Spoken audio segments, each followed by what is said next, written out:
Good afternoon. My name is Colleen EBKEN.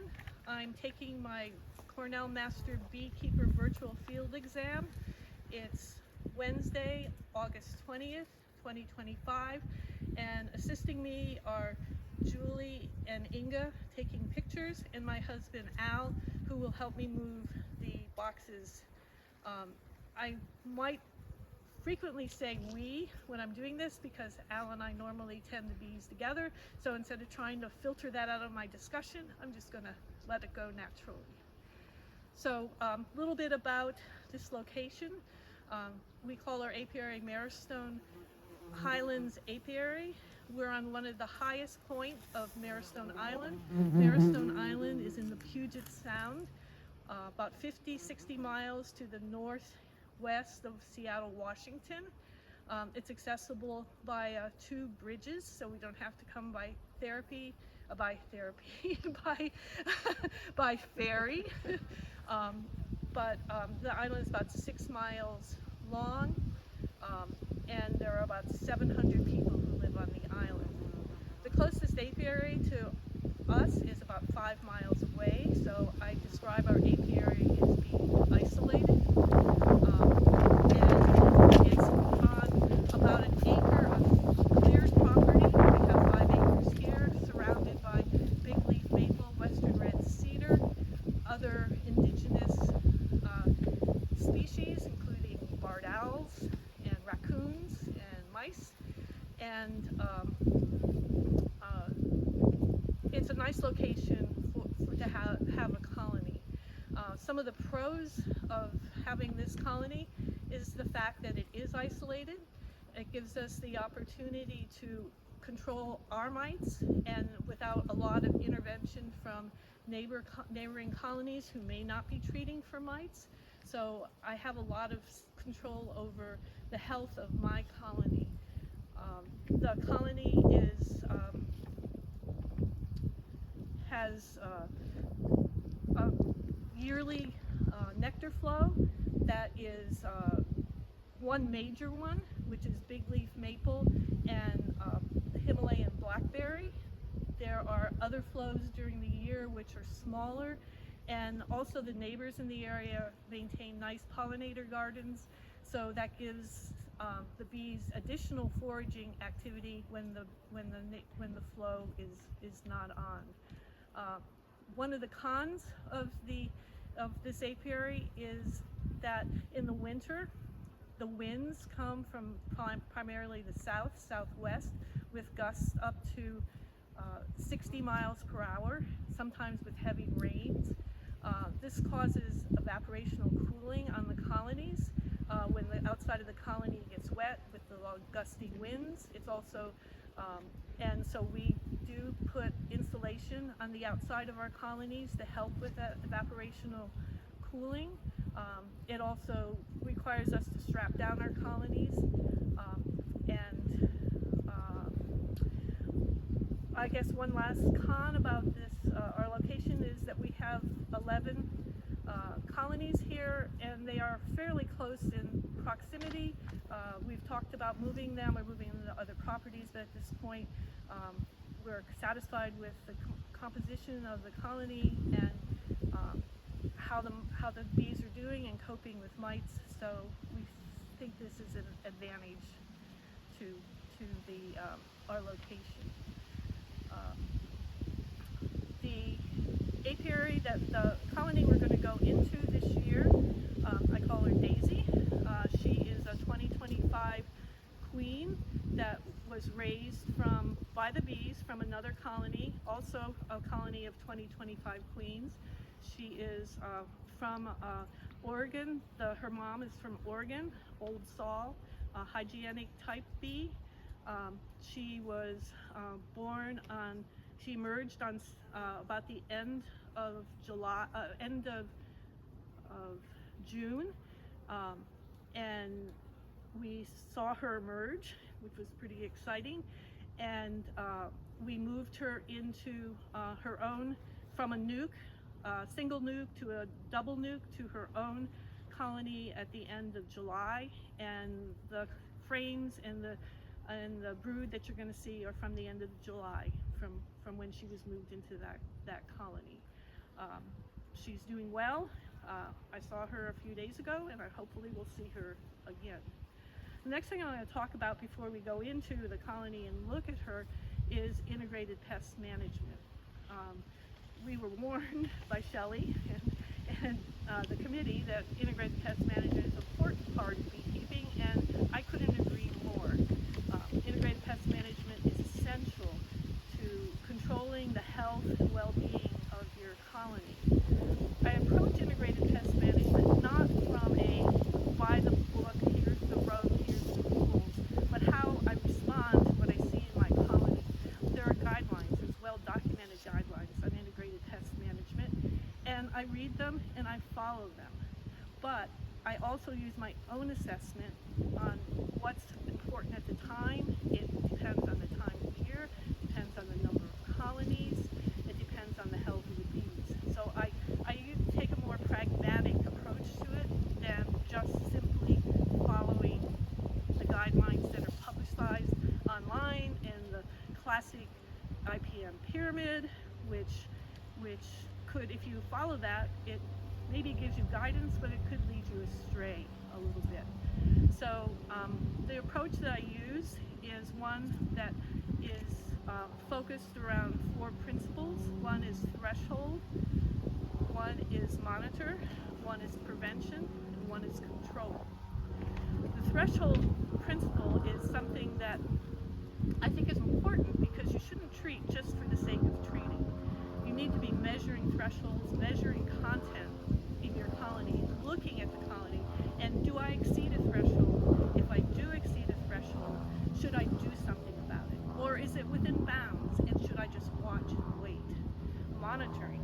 I don't just monitor for varroa mites, which is the popular pest of the current area. I monitor for all pests. Those include mice, those include wasps, those include diseases in the colony, those include the nature of the brood frames, those include the nature of the comb. So it's very important to monitor and then to adjust the integrated pest management approach to what I'm seeing, not just what the table says to do. Prevention is key. If you let integrated pest management, or if you let pests, whether they're varroa mites or anything else in your colony, build up to a catastrophic level, then you're going to have a harder problem to solve. So the important thing is to prevent a catastrophe from happening. And this is by being vigilant about looking at what's happening in your colony, and if you see something that is not what you think is healthy or good, then say, what is my next preventative step? What should I do? Finally is control. Control can take on lots of different aspects, and then once again it's based on the first 3, what threshold the problem is at, and what preventive methods that you want to use. So you don't just say, oh dear, I have mites, I'm going to treat the mites. You assess how many mites you have, you assess what the season is, you assess what the time of year is, you assess how the bees are doing, and then you apply the controls that you should do. Your controls should be at the level that are supportive of the degree of infestation. If you have a low threshold level, you would do a softer control. If you have a high threshold level, then you might do a more aggressive control. And controls are not just chemical controls, and I use soft chemicals, I do not use hard chemicals, but I also use hive design, brood breaks. I'm interested in studying small cell comb, which is a new discussion that's going on for reducing varroa mites, and other mechanical and cultural changes that I can do to the colony to help bring everything back into line. So that's my philosophy for integrated pest control. I do look at the online literature, I do follow the literature, I look at updated information, I look at papers. But that's my go into philosophy for integrated pest management.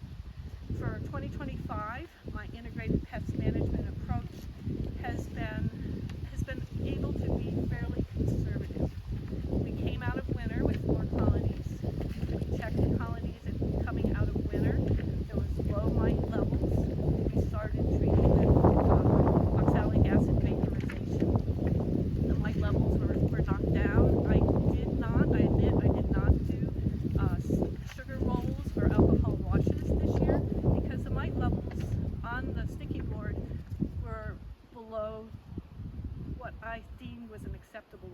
threshold. I realized that the sticky board thresholds are an underestimation of the mite level, but I was fairly confident when I was seeing mite levels of 1 or 2 mites after a 24-hour period after an OAB that my mites were pretty much under control. We've continued oxalic acid vaporizations throughout the year, approximately every 10 days to 2 weeks. We had one colony that did experience a higher than normal mite load. I had brought in a frame of brood to help a weaker colony, and there were mites in it. We had excessive mite levels with that.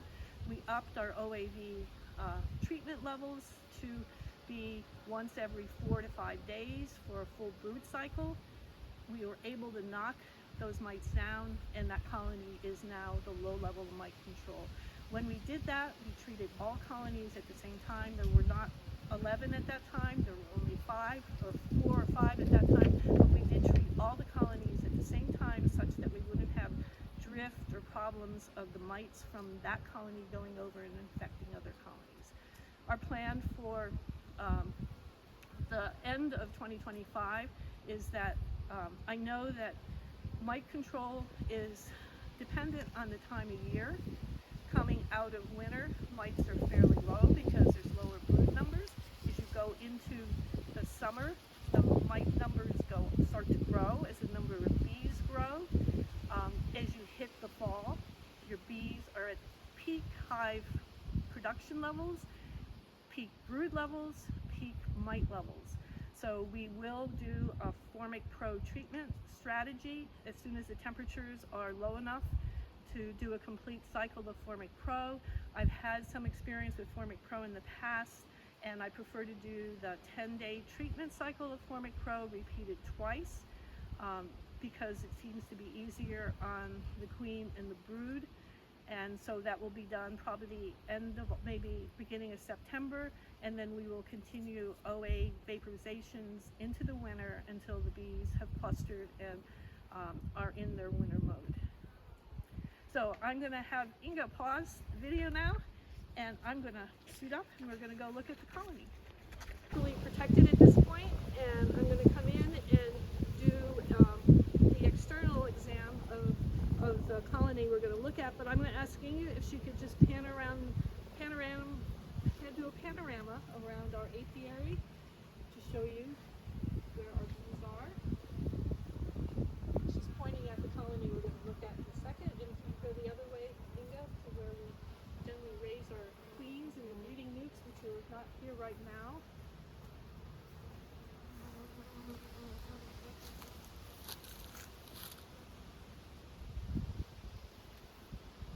Okay, thank you. So I'm going to come in and look at this colony, and I did talk about it a little bit before, but a point I want to make about this colony is that this is a queen that our bees raised. We have raised 4 queens this year. The bees have raised 4 queens this year, successfully, well mated. So even though this is an isolated apiary, I think that the requirements for polyandry are met because our queens are well mated. They have sufficient drone genetics that they serve to produce strong, well-bearing colonies. And even though the closest apiary is 5 miles away, I have the conjecture that 11 colonies is sufficient amount of drones in order to assure that my own colonies are contributing to the success of our queen mating.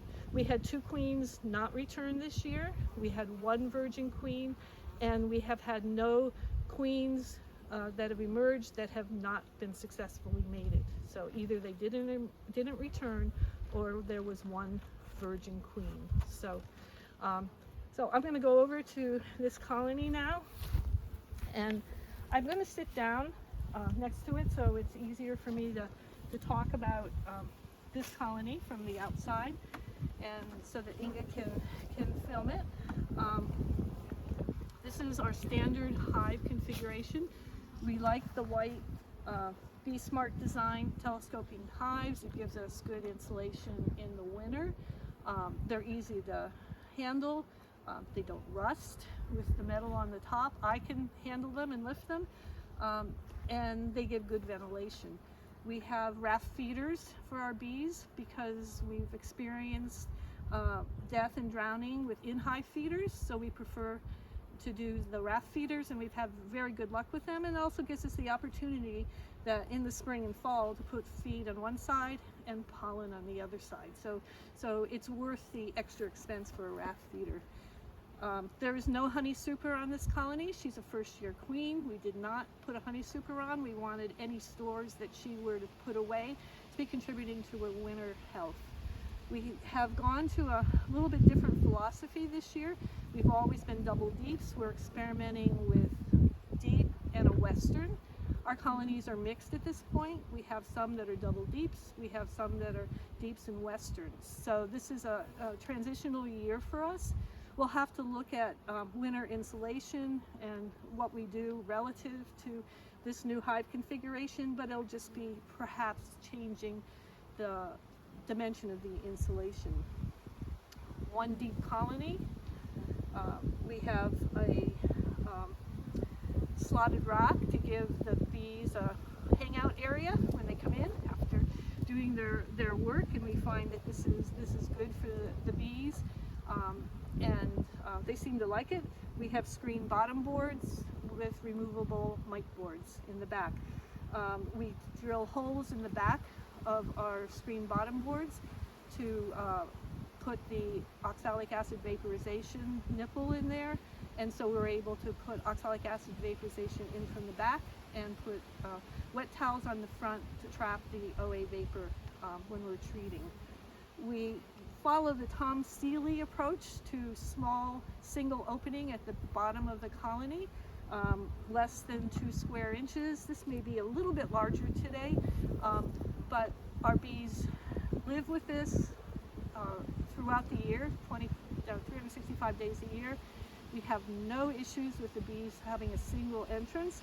We do have some field mice here, so we do use a hardware cloth as a deterrent to field mice. It's especially important during the winter when the field mice might want to come in and find a nice warm home in the colony, and we find that bees don't object to it, and we just leave it on full time. If we have an issue with predators like wasps or yellow jackets, we have some bald-faced hornets right now, we do at times put entrance reducer, or we do at times put I've drawn a blank. We put robbing screens on to help reduce, and the bees adjust. We'll put them on early in the morning or late at night, and the bees adjust to the robbing screens. This year, fortunately, we haven't had to put any robbing screens on, and we do see a few wasps and bald-faced hornets, but we have traps out and we're able to control it. I want to draw attention to the entrance of this colony. Inga, could you come in a little closer and take a picture? Notice that the bottom board is clean. There's not a preponderance of guard bees or bees that seem excited about me sitting here. It seems to be a very happy colony. I don't see any signs of dysentery. The bees seem content. They come and go. So from an outside assessment, this colony appears healthy and happy to me. If I were to see a colony when I walked up to it and there was dysentery, there was a lot of dead bees on the front of it, if there were dead bees in front of it, I'd be concerned about the health of the colony. And I would go in, not with an assessment that we're doing today, but with an inspection and look for more details about this colony, and do I have a problem, and do I need to do something about it. I noticed that pollen is coming into this. I don't know if, let me see if there's a sufficient amount of pollen for Inga to come back and look. We're at the end we're several weeks past the end of our nectar flow. Our nectar flow around here is primarily due to big leaf maple and Himalayan blackberry, and it comes late spring, early summer, and they come close together consecutively. That ended several weeks ago. We do have nectar and pollen from local sources or from neighbors who plant wonderful pollinator gardens, but it's not sufficient for me to have honey supers on at this point. Anything that's coming in at this point, the bees will use to build up their winter stores. So I do see some pollen coming in, but it's not worth coming in and looking at this point. I probably will not smoke this colony. I do have the smoker lit, and I will smoke it if I find that the bees seem at all agitated or aggressive. I tend not to use smoke unless it's necessary. And there are times it is necessary, and it's for the betterment of the bees and the beekeeper. But today things seem pretty calm and quiet. And I like to paint my colonies bright colors. I like the way they look, so you'll notice my paint jobs. So I think at this point we'll go on to an internal inspection of the colony. And just before I do that, maybe just to make sure that I don't need smoke, I'll just like kind of wave my hand in front, and they're pretty calm. Nothing aggressive about them. So I'm just comfortable going ahead with that inspection. What I'm going to do is I'm going to take off the strap and the brick. We use the strap and the bricks throughout the year because we do have raccoons around here, which seems to be our major predator of honeybee colonies. We've never been attacked by a raccoon. We do have deer, but the deer seem to stay away. But we do have wind, and so the strap and the brick are the deterrent for high wind loads. The winds in this area can be very, very strong. That's maybe one of the cons of this apiary, is the fact that in the winter, the winds come from the southeast, up the Puget Sound, across the tip. I'm in the southern end of the island, across the tip of the island with gusts up to 60 miles per hour with heavy rain loads. So a strap on the top of these plastic covers is definitely warranted during the winter. So I guess I left that off, but that would be a con of this colony, but our bees seem to cope fine, and we insulate, and so everything's okay. So Inga, I'm going to go ahead and start opening up this colony.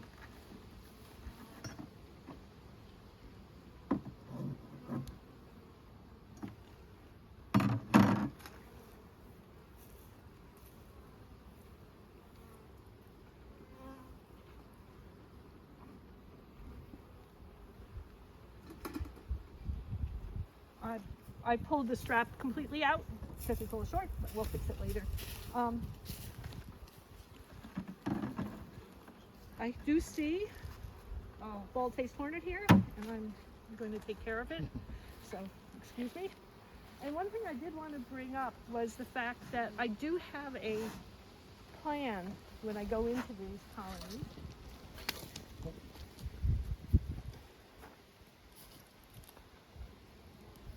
And it's a written assessment plan.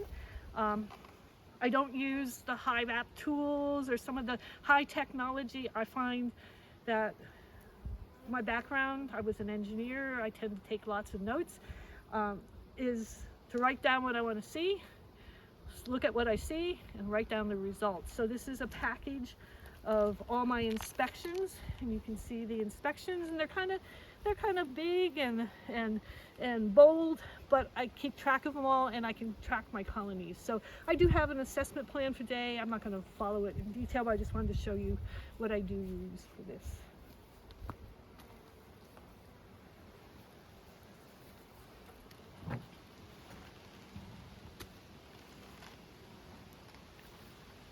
So when I go into the colony, I try to be slow and gentle. Don't want to disrupt the bees. Anytime I go into the colony, it's disruptive. It's breaking their secure workspace, their secure environment, their hygienic environment. So I'm trying to be respectful of that when I go in. So we will remove the cover. I have been feeding these bees because, as I said, we put the Western on at the end of July. These were completely undrawn frames at that time, and so I needed to feed them 1-to-1. First, to encourage them to draw out frames, and second, to help them when the queen was laying for capping. So we have not gone to winter feed at this point.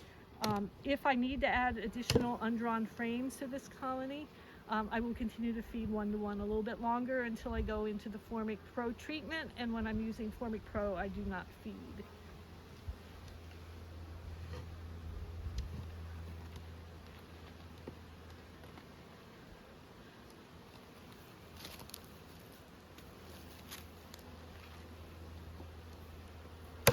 Whoops, excuse me, girls.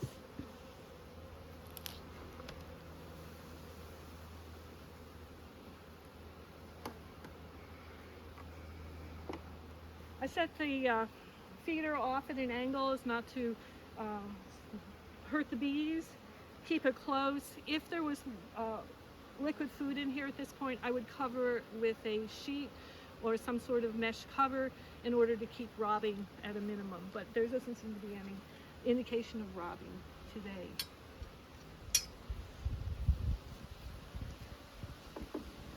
Inga, can you come over and take just a still picture of the top of this colony so I can explain? So, as I said, these are all new frames. I ran out of the black foundation, which I prefer to use in the brood frames when I was populating this out. So I did white this as white foundation. The bees can draw it out as they like. They seem not to like to do it. So, but I did mark white foundation, and the rest is black foundation. Not an advertisement, but I like the Premier Bee Propola frames. The bees love them, and I use them. So I'm going to go in first, and we're going to look at a few frames and see if we can identify some characteristics. First, I would say that the composite of bees on the top of this are worker bees. They're on top, they're not down on top of brood, so I would call these worker bees. They're covering 1, 2, 3, 4, 5, 6 frames, so there is some open space in here. There are bees down in the seams between the frames, but I would say that this box at this point from an external view does not look overcrowded. We'll see more when we get inside. I'm going to start with the second frame here, and I'm going to move my frames apart a little bit to make sure I have enough room to pull the frame out without damaging the bees.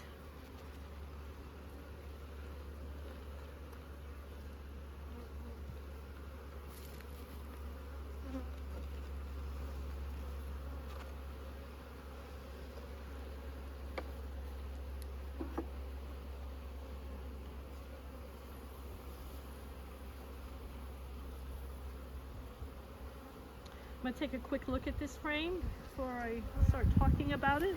I'm looking to see if there's a queen obvious on here or any other activity. Okay, so Inga, maybe you could come behind me over my shoulder and look in here. This frame has pollen, bee bread. You can see the bees are putting it away. Very orange. My conjecture is the orange is because of nasturtium, and my neighbors in the area say their nasturtiums are growing profusely. The bees are still just pulling out this frame, but even though they're still pulling the comb, it's sufficiently pulled that they're putting pollen. There's not a lot of nectar on top of this, so I would say this is a pollen frame, not a bee frame. Did you get a good picture, Inga? Yes. Okay. Since I don't see the queen and I don't see any brood on this frame, I feel comfortable setting this frame on my hive stand over here because I'm not going to be damaging brood being out in the open. So we're going to go over one more frame.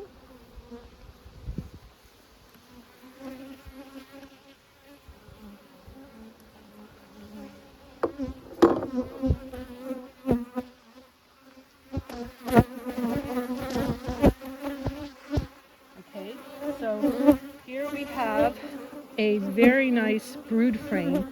Very little stores on this. I don't see any pollen. I don't see any nectar. I would say the majority of these bees on here are nurse bees. They're tending the brood. They're very calm. They're very content. Let me see if I can see anything on the side.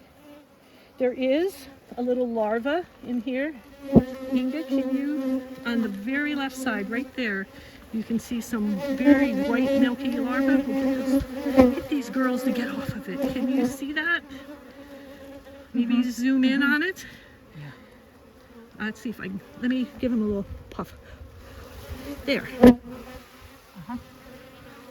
So the queen has been here within probably the last 6 days, and she laid some. There's more larvae over here.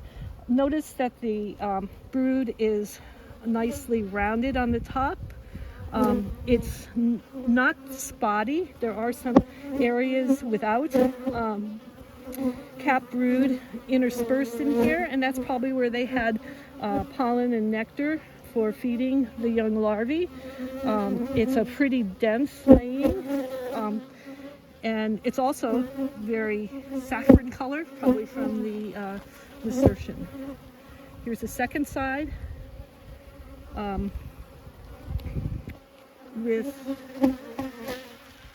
here's a bee with pollen coming in. I don't know if we can see that bee with pollen right there. There's several bees bringing in that very orange pollen.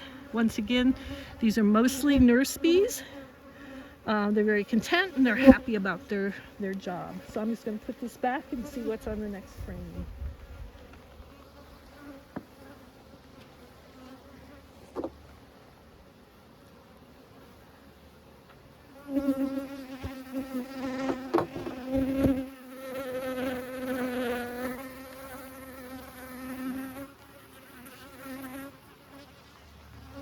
Once again, another good brood frame.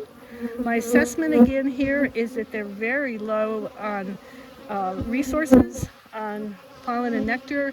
This will encourage me to give them a little bit of food when I'm done with this assessment, such that they don't have any other nutritional problems. But the bees are calm and very intent on doing their job. Right here, there's a drone.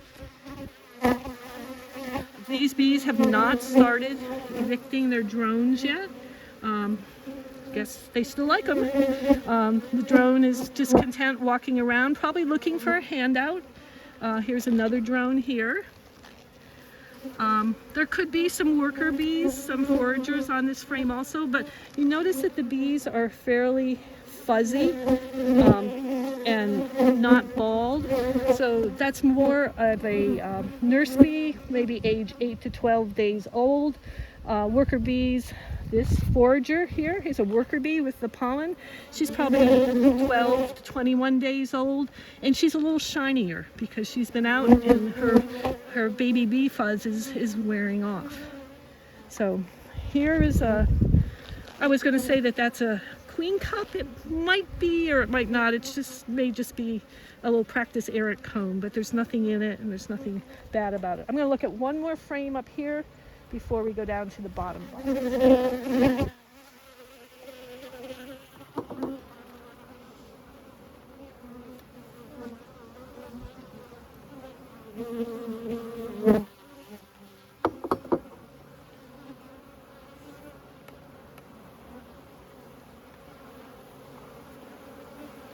Once again, another frame of brood. Once again, there is bee bread over here. Let's see if there's happens to be. It's right in the center. Maybe there's the queen's been laying here. Let me see if I can see some eggs.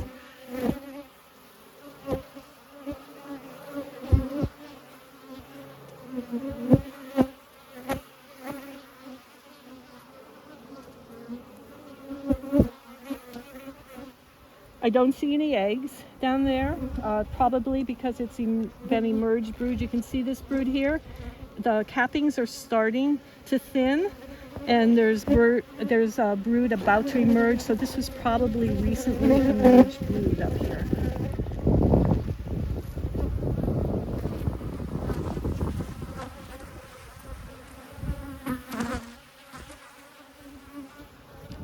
Okay, so I don't see any eggs in here, but the bees seem quite content and happy. I'm going to put these frames back in gently, put this back together, and we're going to go down into the bottom brood box. I'm careful to move the spacing over such that I keep one bee's width between my frames. I put the frames in the same order that I took them out. And I saw 3 frames heavy with brood. I'm not sure how many frames of brood there are left in here, but if I find that it's completely filled, if it's filled 7 to 10 frames, then I'll have to maybe re-equalize this colony because it may be too full of bees, and so I want to do what's appropriate for their health.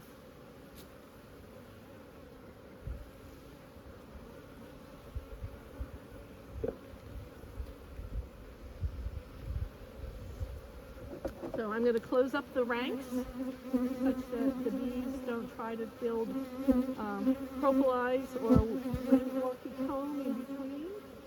Give them a nice, neat, and secure home. And I'm going to ask my husband Al to come and move this box over on top of the feeder.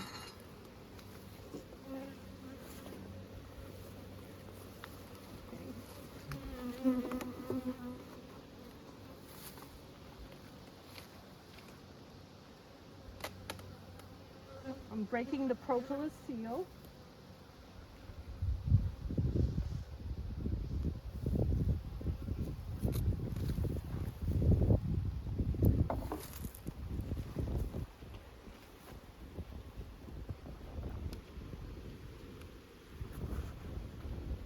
Okay, it's loose at this point. Ready? Yep, thank you.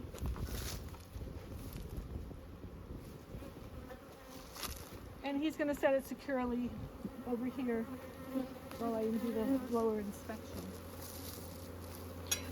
Time check, 38 minutes. Okay, thank you. So this is my bottom deep. There are 1, 2, 3, 4, 5, 6, 7 frames of brood, frames of bees with other bees on the outside.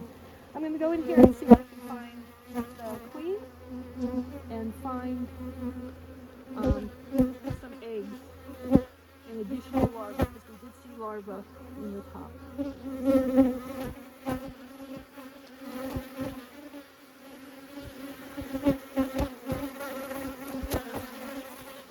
Okay, this frame is quite heavy.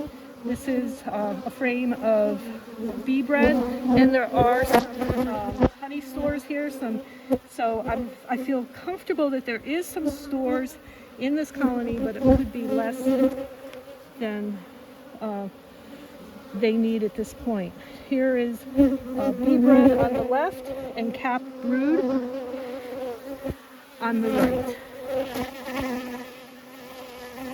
And this, since it's bee bread and very little capped brood, these are mostly worker bees. I'm going to put this out here just for a moment, even though there's some capped brood on it, because I'm not going to stay in here very long, and see if we can find some eggs.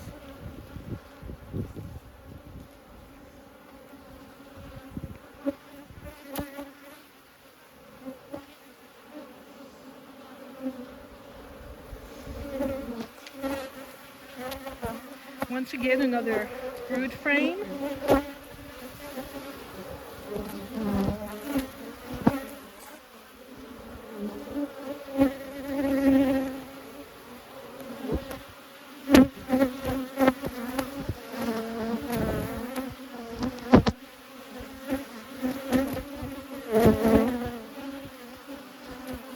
I'm going to go on to the next frame. Oh, here's a wasp. I'm trying to get rid of this guy. Thank you, Inga. And I don't see any eggs in here. We'll go over one more frame.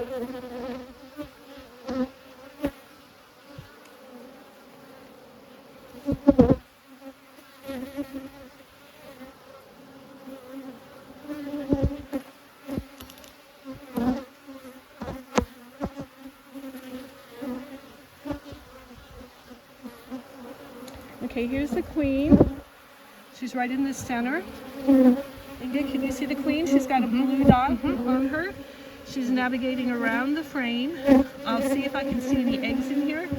But as I said, she's a 2025 queen that the bees raised here.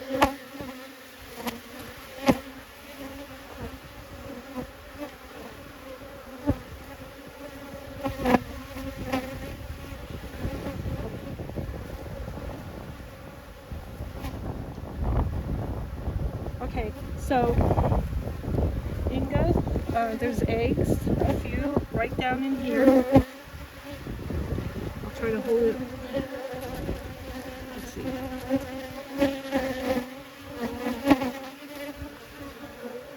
Can you see the eggs? Can you zoom in?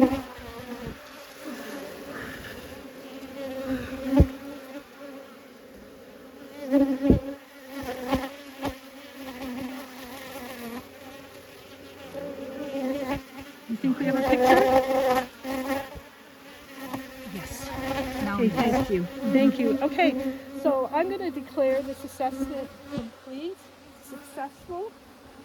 We saw the queen, we saw worker bees, we saw brood, we saw some honey stores, we saw drone, we saw nurse bees, we saw a wasp, and we saw happy bees.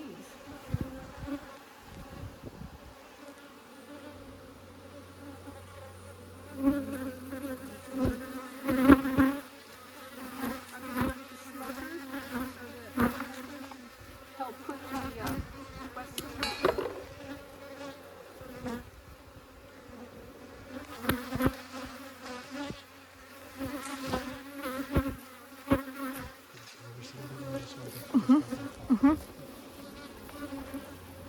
And I'm using smoke at this point because there are a lot of bees on the rim, and I want to minimize damage to the bees. Okay, Al, I think that's pretty good. Okay, good in front, yeah. Forward a little bit. Okay, can you put the feeder back on? I'm going to put this one back.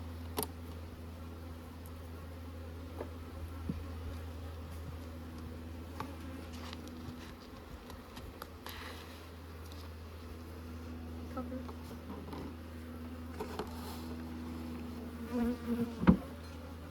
I'm going to bring my stool over here and sit down and talk about the assessment of this color.